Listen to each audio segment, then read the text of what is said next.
Hello, जय हिंद दोस्तों। मैं सौरभ आप सभी लोगों का स्वागत करता हूं अपने इस एकलव्य रीजनिंग क्लासेस में। तो हर रोज की तरह आज के बीच में मैं रीजनिंग की क्लासेस लेकर आ गया हूं। तो हो जाइए तैयार, पेन और कॉपी लेकर साथ में हमारे, और चलिए बनाते हैं अपने रीजनिंग की क्लासेस को। तो देखिएगा दोस्तों, यहाँ पर पहला क्वेश्चन दिया है, नीचे दिए गए चित्र में प्रश्नवाचक के स्थान पर कौन सा अंक आएगा। तो यहाँ पर बताना है आप लोगों को, यहाँ पर ये क्वेश्चन मार्क है, उसके स्थान पर क्या आएगा। तो चलिए बना लेते हैं। हम लोगों को दिया है जैसे कि ये चित्र दिया है, तो कैसे आया है देखिएगा। ये इसको क्या किया दोस्तों, ये 8 को 5 से गुणा किया है तो 8 पंचे 40। उसके बाद ये 40 को फिर 2 से गुणा किया है तो 8 पंचे 40 और 40 दूनी 80 हो रहा है। यहाँ पर 80 को यहाँ पर 2 से भाग किया है तो यहाँ पर आया है 40। 80 को 2 से भाग किया है तो 40 लाया दोस्तों। फिर अगला में क्या किया है देखिएगा, 4 पंचे 20 हो गए। उसके बाद 20 दिया 60 हो गया, ये तो 20 दिया 60 हो गया। तो यहाँ पर 60 को फिर 2 से भाग किया है तो यहाँ पर 30 लाया है। फिर अगला में क्या कर रहा है, 6 दूनी 12 और 12 धाम 120। तो यहाँ पर 120 को फिर दोस्तों 2 से भाग करते जा रहा है तो यहाँ पर 60 आया है। देखिएगा नीचे में 60 है। उसके बाद अगला में हम लोग भी वैसे करेंगे, ये क्वेश्चन मार्क वाले में। तो क्या होगा, 2 एकम 2 और 2 धाम 20। तो यहाँ पर 20 होगा और 20 को हम लोग 2 से भाग करेंगे तो यहाँ पर क्या आएगा, 10 आएगा। तो ऑप्शन नंबर किसमें 10, ऑप्शन नंबर ए पे 10 है। इसका बिल्कुल राइट आंसर होगा ऑप्शन नंबर ए। चलिए नेक्स्ट क्वेश्चन की ओर बढ़ते हैं। प्रश्न 2 है, देखिएगा दोस्तों, यहाँ पर दिया है, नीचे दिए गए वर्ग में प्रश्नवाचक के स्थान पर क्या आएगा। तो यहाँ पर दिया है देखिएगा, एक सिंबल दिया है, तो इसमें प्रश्नवाचक के स्थान पर क्या आएगा। तो चलिए बना लेते हैं। जैसे कि यहाँ पर देखिएगा, ये 3 को 2 से मल्टीप्लाई करा है, 3 गुणा 2 किया है, उसके बाद प्लस 1 किया है, 2 गुणा 3 करेंगे तो 6 आएगा, और 6 में प्लस 1 किया है तो यहाँ पर 7 आया है।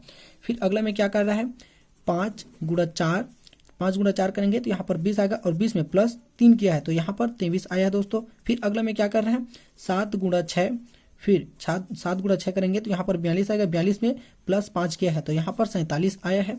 फिर अगला में वैसे ही हम लोग जो 3 चल रहा है वैसे चौथा में भी हम लोग लॉजिक करेंगे। तो यहाँ पर 10 गुणा 9 करेंगे, 10 गुणा 9 करेंगे तो 90 आएगा, और 90 में प्लस क्या करेंगे, पहले 1 जोड़ा, फिर 3 जोड़ा, फिर 5 जोड़ा। तो देखिएगा यह अभाज्य संख्या जोड़ते जा रहा है। अगला अभाज्य संख्या 7 होगा तो 7 ऐड करेंगे तो यहाँ पर 97 आएगा। तो ऑप्शन नंबर किसमें, ऑप्शन नंबर डी पे 97 इसका बिल्कुल राइट आंसर होगा। और देखिएगा एक ट्रिक से और बनता है ये दोस्तों, ये इसको इस तरीके से बनाएंगे, 3 गुणा 2 करेंगे, 3 गुणा 2 करेंगे तो यहाँ पर 6 होगा, और उसके बाद 2 को फिर 1 से गुणा करेंगे तो उसमें क्या होगा, 2 आएगा, 2 में 1 माइनस करेंगे, उसके बाद प्लस 1 कर देंगे तो यहाँ पर 7 होगा, 1 को यहाँ पर ऐड करेंगे। फिर उसके बाद यहाँ पर देखिएगा उस तरीके से अगर बनाएंगे, 10 गुणा 9 करेंगे, 10 गुणा 9 करेंगे तो यहाँ पर 90 होगा। फिर उसके बाद 9 को फिर 1 से गुणा करें, 9 गुणा 1 करेंगे तो यहाँ पर 9 आएगा, और 9 में 1 माइनस करके 8 को इसमें ऐड करना है तो यहाँ पर 98 आएगा। मतलब कि ये दोनों ही राइट है, आपको जो ठीक लगे उस ट्रिक से आप बना सकते हैं। तो इसका 98 भी राइट होगा दोस्तों। जो ऑप्शन में दे रहेगा वो आपके ऊपर डिपेंड करते, वो ऑप्शन में डिपेंड करेगा कि कौन राइट होगा। तो देखिएगा जिसको आप आसानी से समझ गए उसी को आप बनाइएगा। चलिए नेक्स्ट क्वेश्चन की ओर बढ़ते हैं। प्रश्न 3 है, देखिएगा दोस्तों, यहाँ पर नीचे दिए गए 4 संख्याओं में 3 युग्म किसी न किसी प्रकार से संबंधित है और एक भिन्न है, उस भिन्न का पहचान करो। यहाँ पर भिन्न कौन सा है, इस चारों में भिन्न कौन सा है। तो देखिएगा ये 32:15 है, 86:42, 74:36 और 38:17 है। तो इसमें भिन्न कौन सा है देखिएगा, ये 32 को क्या किया है, सॉरी दोस्तों 32 क्या है, ये 15 गुणा 2 किया है, 2 किया है तो यहाँ पर 30 आया, और 30 में प्लस 2 किया है तो यहाँ पर 32 आया है। अगला में क्या कर रहा है देखिएगा, 42 गुणा 2 किया है, 42 गुणा 2 किया है तो यहाँ पर 84 होते, 42 गुणा 2 करेंगे, फिर प्लस 2 किया है तो यहाँ पर 86 आया है। फिर अगला में क्या कर रहा है दोस्तों देखिएगा, यहाँ पर 36 गुणा 2 किया है, 36 गुणा 2 करेंगे तो यहाँ पर 72 होगा, और 72 में प्लस 2 किया है तो यहाँ पर 74 लाया है। तो अगला में हम लोग भी वैसे कर लेते हैं, जैसे कि यहाँ पर दिया है 38 गुणा, सॉरी दोस्तों 38 है, 17 गुणा 2 करना है, 17 गुणा 2 करेंगे तो यहाँ पर क्या आएगा, 34 आएगा, 17 दूना 34, और 34 में प्लस 2 करेंगे तो यहाँ पर 36 हो रहा है। लेकिन ऑप्शन में क्या दिया, 38 दिया, तो इसका बिल्कुल राइट आंसर होगा भिन्न कौन सा, इसमें से ऑप्शन नंबर डी इसमें से भिन्न है। चलिए नेक्स्ट क्वेश्चन की ओर बढ़ते हैं।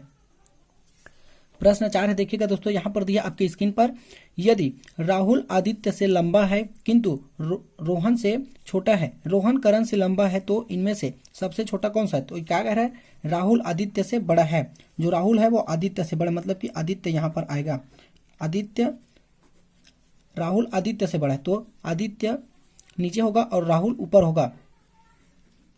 उसके बाद क्या कह रहा है देखिएगा, लंबा है किंतु रोहन से छोटा है, तो रोहन इसमें रोहन से छोटा है तो रोहन ऊपर होगा दोस्तों, रोहन छोटा हो बड़ा होगा।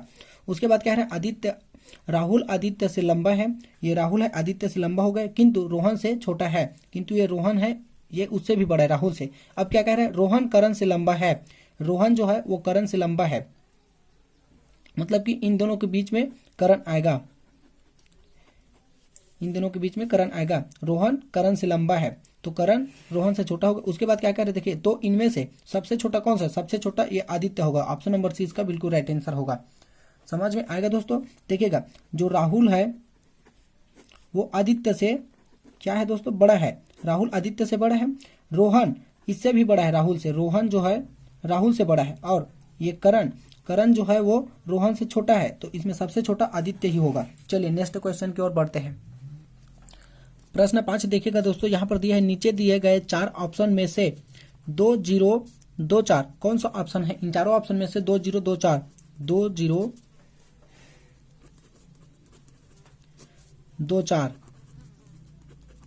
इन चारों ऑप्शनों में से इसमें 2024 कौन सा है। तो देखिएगा ये चारों ऑप्शन राइट है दोस्तों। ये चारों ऑप्शन में क्या है, 2024 है। अगर देखे जाए इस तरह से यूपीएससी में पूछा गया था ये प्रश्न दोस्तों, तो यूपीएससी में इसको 2024 को राइट माना गया था। इसमें 2024 को राइट माना गया था, लेकिन अगर देखा जाए तो इन चारों में चारों ही सही हैं। लेकिन अगर यूपीएससी लेवलों में पूछा गया है ये प्रश्न में, तो देखिएगा 20 ये ऑप्शन में ही, मतलब कि ये प्रश्न में ही उत्तर इसका ढूंढेंगे तो मिल जाएगा दोस्तों। तो यहाँ पर 2024 है, 2024, तो ऑप्शन नंबर इसका सी बिल्कुल राइट आंसर होगा। चलिए नेक्स्ट क्वेश्चन की ओर बढ़ते हैं। प्रश्न 6 देखिएगा दोस्तों, यहाँ पर दिया है निम्न श्रृंखला को पूरा कीजिए। निम्न श्रृंखला को पूरा करें। यहाँ पर 2, 3, 6, 15, 45, तो यहाँ पर अगला है श्रृंखला, तो यहाँ पर पूरा करना है। हम लोगों को दिया है 2, 3, 6, 15 फिर 45, तो देखिएगा इसमें कौन सा लॉजिक फॉलो कर रहा है। जब 2 से 3 की ओर गए तो दोस्तों यहाँ पर 1.5 से गुणा किया है तो 3 आया है। फिर अगला में जब 3 से 6 की ओर गए हैं तो यहाँ पर गुणा 2 किया है तो 3 2 6 आया है। फिर अगला में 6 से 15 की ओर गए हैं तो यहाँ पर 2.5 से गुणा किया है दोस्तों, 2.5 से गुणा करेंगे तो 15 आएगा। उसके बाद अगला में क्या कर रहे हैं, फिर यहाँ पर 15 से 45 की ओर गए तो गुणा 3 किया है। फिर अगला में क्या करेंगे हम लोग, जैसा कि कह रहा है ये दशमलव है दोस्तों, 105 नहीं है, गुणा 1.5 किया है, फिर गुणा 2 किया है, गुणा 2.5 किया, फिर गुणा 3 किया है, तो गुणा हम लोग यहाँ पर 3.5 करेंगे।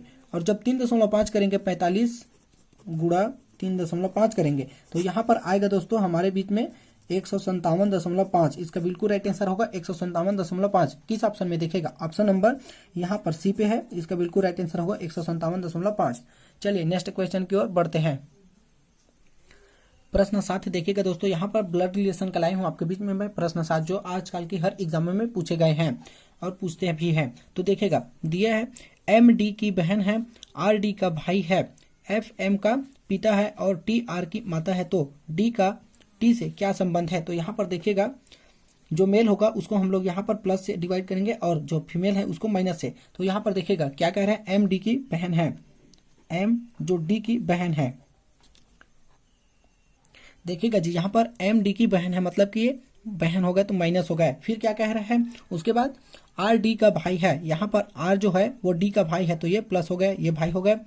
उसके बाद क्या कह रहे देखिएगा FM का पिता है, FM की पिता है, जो F है वो M का पिता हो गए तो यहाँ पर ये प्लस होगा दोस्तों, M का पिता मतलब कि ये तीनों भाई बहन हो गए आपस में। उसके बाद क्या कह रहे हैं TR की माता है, जो T है वो R की माता है मतलब कि ये माइनस हो गए। फिर क्या कह रहा है देखिएगा D का T से क्या संबंध है, जो D है वो T से किस प्रकार संबंधित है। तो यहाँ पर देखिएगा इसको न बहन बोला है और न ही भाई बोला है दोस्तों, तो यही क्या होगा, ये तीनों आपस में भाई बहन तो है लेकिन इसमें न बहन की सिंबल दी है और न ही भाई की। तो इसमें T का जो संबंध है D से, T का D से संबंध है वो या तो B हो सकता है या फिर C, या तो पुत्र हो सकता है या फिर तो पुत्री, मतलब कि ऑप्शन नंबर D इसका बिल्कुल राइट आंसर होगा। चलिए नेक्स्ट क्वेश्चन की ओर बढ़ते हैं।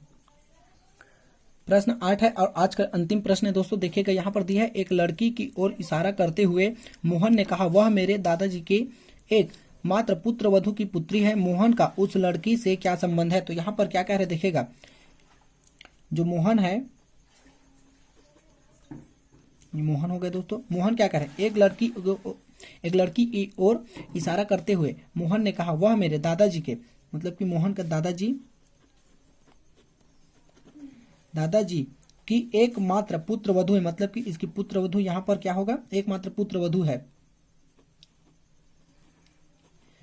उसके बाद क्या करें, देखिएगा दोस्तों, पुत्रवधू की पुत्री है, इसके भी पुत्री है, मतलब कि ये पुत्री है। मोहन का उस लड़की से क्या संबंध है? मोहन का दादाजी की मात्र एकमात्र पुत्रवधू, मतलब कि ये मोहन इसका दादाजी हो गया, और ये पुत्रवधू मतलब कि मोहन की माँ ये हो गई, मोहन की माँ ये हो गई, और उसकी क्या कह रहा है, ये पुत्रवधू की एकमात्र पुत्री, मतलब कि मोहन और ये आपस में ये दोनों भाई बहन हो गए, आपस में भाई बहन हो गए। तो क्या कह रहे हैं आगे में, मोहन का उस लड़की से क्या संबंध है, मोहन का उस लड़की से क्या संबंध है? तो देखिएगा, मोहन जो है उस लड़की से किस प्रकार संबंधित है, उस लड़की का मोहन क्या लगेगा, भाई लगेगा। ऑप्शन नंबर ए इसका बिल्कुल राइट आंसर होगा।